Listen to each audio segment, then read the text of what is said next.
Our stories are brilliant. We are resilient. Our stories are brilliant. We are resilient.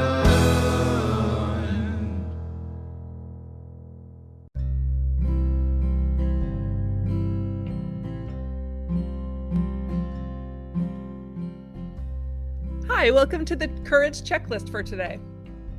I thought today we would kind of go over in a little bit more detail the types of courage. These are not a hard and fast rule. There's several different sources. I'm going to quote today some things from the article by Chris Drew, PhD, about different types of courage that talks about 6 different types. The first is physical courage. This is kind of easy to understand, really. It's where you keep going in spite of the fact that you might be in physical harm or in danger. Things like maybe you're continuing the race when you're a little bit hurt or you're just exhausted because you have to help your team earn points despite the fact that you're in a little bit of discomfort. Drew in his article gives an example of someone rescuing a child from where they have fallen into the lion enclosure at the zoo. I'm sure you can think of a lot of other examples of physical courage. A lot of people use being in the military as one of these examples and fighting as a soldier. The second type of courage is social courage.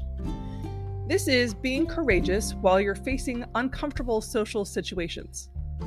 This could be things like raising your hand when you have to answer a question in class, or when you have to speak in front of a group. It could be something like having the courage to ask for a raise, or to join a group, or even putting your knitting video out on the internet for public consumption. Things like that. Social courage is a really difficult one for me personally. Having a brain injury, sometimes it feels like I have to use social courage just to have a conversation with people I don't know. I think that happens with a lot of people. And interestingly, I did a poll, and a lot of people are very uncomfortable speaking in front of a group. That's a very specific type of social courage, and one I really feel should be taught a little bit more. But it's interesting. Everybody's got their type that's the hardest for them. So the third type of courage is moral courage. This one is having the courage of your convictions and staying true to your own beliefs. This can be things like Atticus Finch in the book and the movie To Kill a Mockingbird, when he decides to defend Tom Robinson in the trial because it's the right thing to do. Or you could take the example of Florence Nightingale, who felt that it was her moral calling to reduce suffering in spite of the terrible conditions in the Crimean War. And she also cared for sex workers during a cholera epidemic when no one else would care for them. Now, the fourth kind, emotional courage, is a little bit nebulous. It's the courage to be vulnerable and the courage to feel things for others, despite the fact that the emotional involvement might lead you to heartbreak. It takes emotional courage to fall in love, this article by Drew says, or it takes emotional courage to have relationships with friends and family. You're really putting yourself out there. Another form of emotional courage is a really tough one. It's facing former fears, or going to therapy to resolve those fears or issues. The fifth kind of courage, intellectual courage, is about a willingness. It's the willingness to learn new things. It's the willingness to be exposed to new information and new cultures. A person who travels with an open mind, for example, is being intellectually courageous.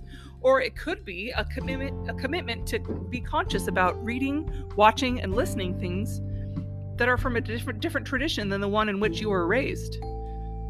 Being respectful and listening to others and debating others whose views are different than your own, as I say, respectfully, would be another idea of how to practice being courageous intellectually. The last type of courage is a little bit more tricky, spiritual courage. Spiritual courage is related to intellectual, as Drew states, but it's a little different. It's the idea that you have the courage to examine ideas or beliefs that might not gel with your own. It's also having the courage to think about moral or spiritual debates. He cites examples of those as speaking with others that have different beliefs than your own, or of reading books from another spiritual practice, or even examining things like planning a will or thinking about your own mortality, planning your own funeral, thinking about death. That takes a lot of spiritual courage.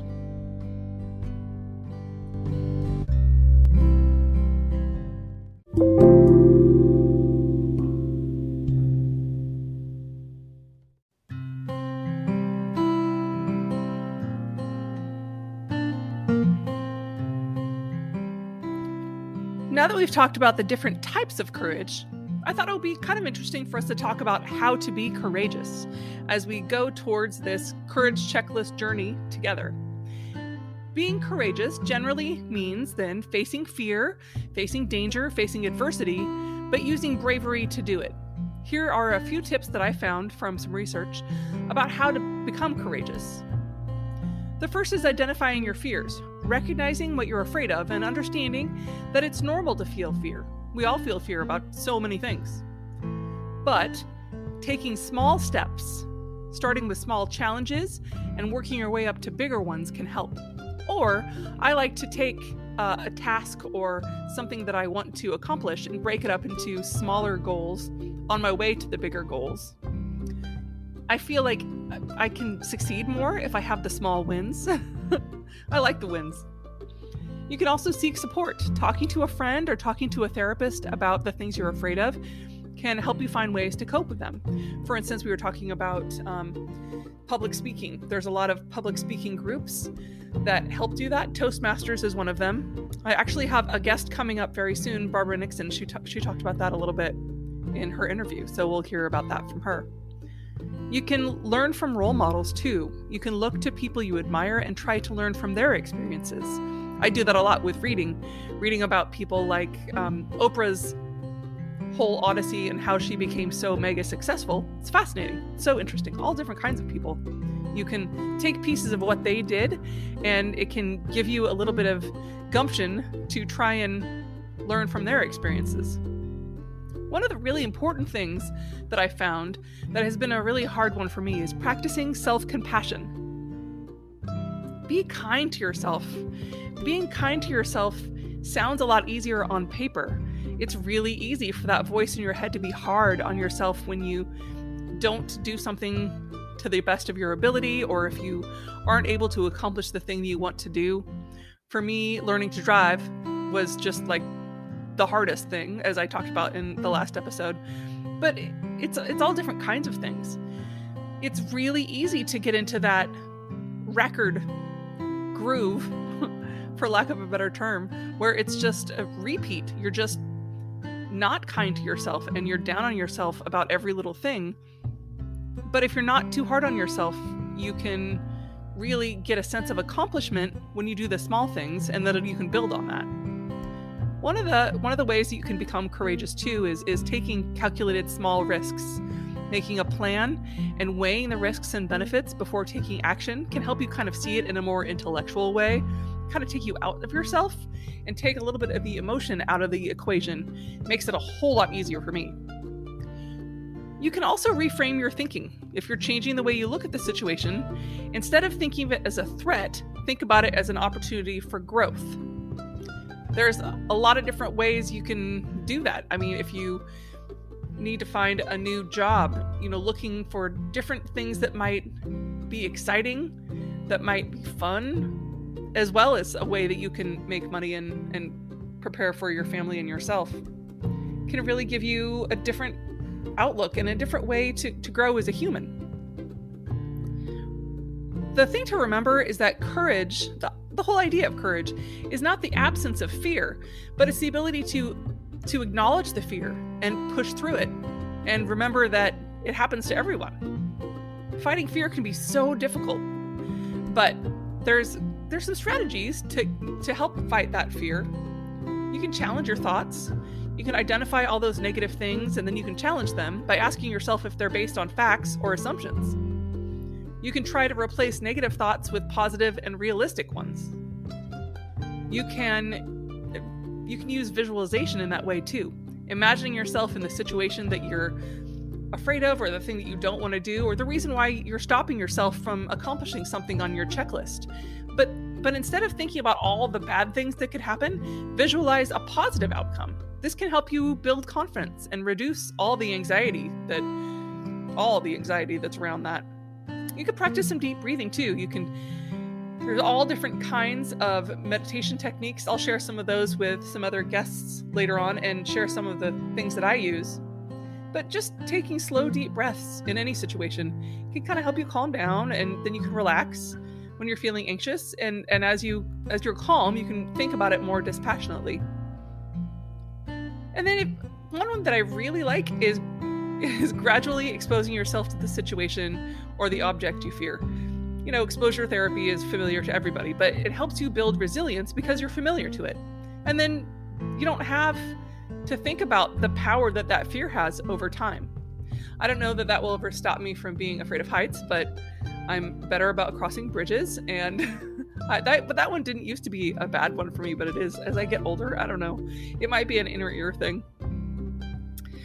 But mindfulness techniques too, I talked about that a little bit with deep breathing, but all different kinds of mindfulness techniques, such as meditation and yoga, can help you stay in the present rather than dwelling on past experiences and worrying about the future.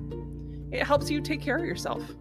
You can also make sure you're getting enough sleep and eating well and engaging in, physical activity. Go for a walk. Taking care of your body and your mind can help improve your mood and reduce all kinds of feelings of anxiety.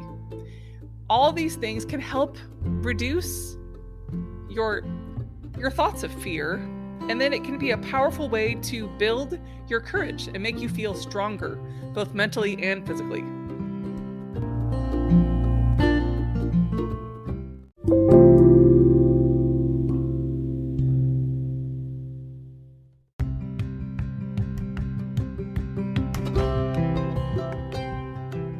So I feel like now that we've gone through the different types of courage and a little bit on how to gain courage, I want to kind of ask a question of the audience. I'd really like for you guys to share with me the kinds of things that you want to do on your courage checklist.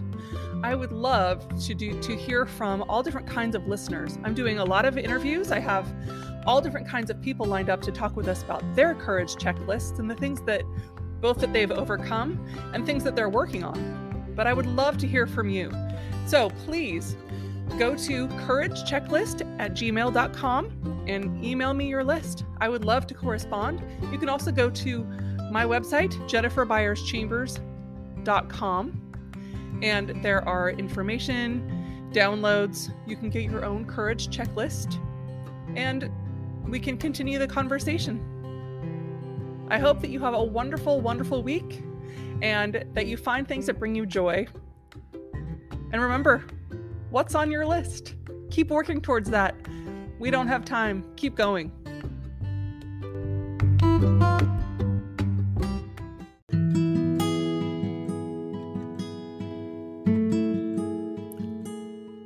There's one last thing this week that I wanted to mention, and it's no pressure at all, but I would really like to encourage you to think about doing something for yourself for 1 hour this week. Something that would make you feel great, something that kind of nurtures your soul and your spirit, whether it's maybe you're sitting down and watching an old musical that you watched with your grandma and it makes you feel wonderful, or if you're going to go and browse for art supplies, or maybe you're just going to go for a walk in a park and just fill your spirit with the beautiful sounds and sights and the greenness around you. Whatever it is for you, do one thing for yourself for 1 hour this week. That's part of something that I've been following through The Artist's Way by Julia Cameron. It's a creativity book, and I'm actually doing a series on my Instagram at the Courage Checklist on Instagram. A couple of times a week, we're checking in and talking about our journeys with The Artist's Way. You're more than welcome to join us, but whether you do that or not, I would love for you to please think about doing a nice thing for yourself, something that makes you feel great for 1 hour this week. I'd love to see how it works for you and if it makes you feel good. Have a wonderful week. Thanks so much for tuning in. See you soon.